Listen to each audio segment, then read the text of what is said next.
বিসমিল্লাহির রহমানির রহিম। আহমাদু ওয়া সাল্লি আলা রাসূলিল কারীম। অনেকদিন লাইভে আসি না বা ভিডিও দিচ্ছি না, একটাই কারণ, সেটা হলো কিছু কিছু মানুষ আছে যে এই সমাজে তো আমাদের সমাজ তো হলো গ্রাম্য সমাজ যেগুলো আছে, সেই সমাজের বিষয়ে হয়তো আজকে বলবো। আপনারা হয়তো যে কে কোনভাবে নেবেন আমি জানি না, তারপরেও আমি বলতে চাচ্ছি আমাদের সমাজে কিছু কিছু প্রচলিত কথা আছে। সেটা হলো,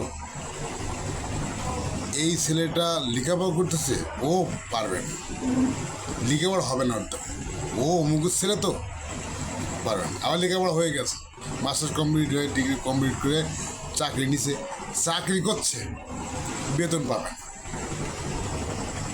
আচ্ছা, বেতন পাচ্ছে, এখন বছর বেতন পাবে, তাই কি টাকা রাখতে পারবে না।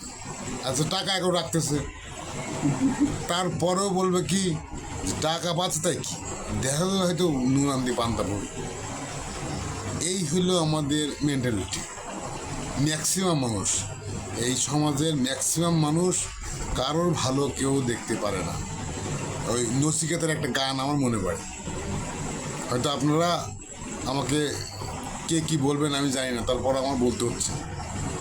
এই সমাজের পরিস্থিতি দেখি নচিকেতার গানটা একটু মনে করাই দিই আপনাদের, যে কে যে কখন কার পিছনে বুঝি নাকে খাটি, সবাই সবার পিছনেতে সবার হাতে কাটি। মনে করছেন কি যে আমি কাটিয়ে দাঁড়া আছে, আমার সামনে আর কেউ নাই, পেছনেও কেউ নাই? আসলে না, আপনার পেছনে একজন আছে, আপনি কাটিয়ে দিচ্ছেন একজনকে, আপনার পিছনেও কাটিয়ে দেওয়ার জন্য প্রস্তুত হয়ে আছে। অতএব বি কেয়ারফুল। আপনি একজনকে টিচ করছেন, আপনাকে টিচ করবে, আপনার ছেলেকে করবে না, আপনার নাতিকে করবে। তাই সাবধান হন, সমাজটাকে বদলানোর চেষ্টা করুন সবাই মিলে, আমি আপনি আমরা সবাই মিলে। তাহলে সমাজ যদি গড়তে পারি, গ্রাম হবে, গ্রাম থেকে ইউনিয়ন, ইউনিয়ন থেকে থানা, থানা থেকে জেলা, সর্বোপরি বাংলাদেশ। অতএব আসুন আমরা কাঁধে কাঁধ মিলে পজিটিভ সেন্স নিয়ে চিন্তা করি, মানুষকে সাহায্য করার চেষ্টা করি। আগামী এপিসোড দেখার জন্য সবার অনুরোধ থাকলো।